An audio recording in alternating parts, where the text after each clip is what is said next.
আমি ছোট্ট দিই, সব থেকে ছোট যেটা সেটা দিলাম। মুচমুচে হচ্ছে, মুচমুচে হচ্ছে,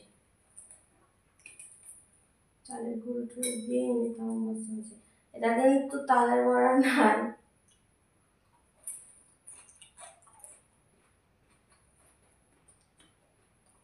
ঝাল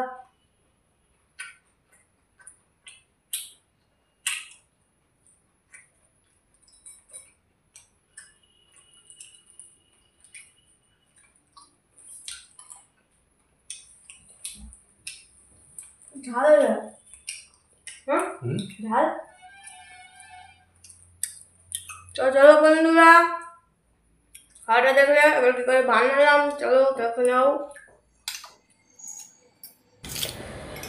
তো বন্ধুরা দেখতেই পাচ্ছেন আমি চিকেনগুলো আগে সিদ্ধ করে নিয়েছি। তবে কেউ যদি চান কাঁচা চিকেন দিয়ে করবেন তাও হবে। চিকেনটা কুচি কুচি করে কেটে নিতেও পারেন, আবার পেস্ট করাও যেতে পারে।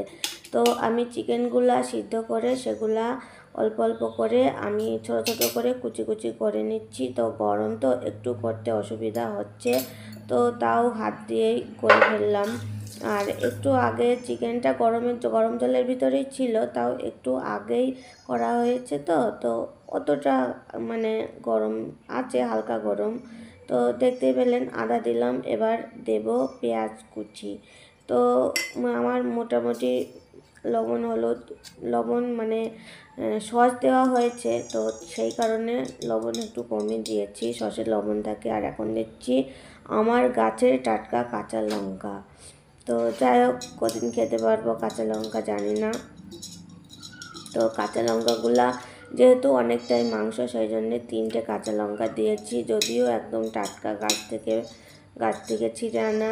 তো জানি না কতটা ঝাল হবে, মানে সঙ্গে সঙ্গে গাছ থেকে ছিঁড়ে আনা সেটা না খুব প্রচণ্ডই পরিমাণে লঙ্কা হয়, কিন্তু একটু দেরিতে যদি হয় তাহলে একটু ঝালটা কমে যায়। তো এটা দিলাম। আবার গ্রিন চিলি সস লেখা আছে, দেখতে পাচ্ছেন, এটা দিলাম সোয়া সস। তো মোটামুটি যেগুলো দেওয়া যায় অল্প অল্প। তো এটা একটু সামান্য একটু ভিনিগার দিচ্ছি, সামান্য, খুবই সামান্য। তো আর এটা মন্ড করার জন্যে এখানে কিন্তু আপনারা যদি চান একটা ডিম ফাটিয়ে একটু বেসন দিয়েও ভাজতে পারেন, তার উপরে একটু পোস্ত, কালো জিরে এগুলো দিতে পারেন। তো আমি দিয়েছি একটু কর্নফ্লাওয়ার আর একটুখানি ময়দা, কোনো বেসন ব্যবহার করিনি। আর অন্য কিছু ডিমও ব্যবহার করিনি, কারণ ডিমটা আমার ঠিক পছন্দ হয় না। ডিমের একটা কেমন একটা গন্ধ লাগে, তো সেই জন্য আমি ডিমটা অ্যাভয়েড করলাম।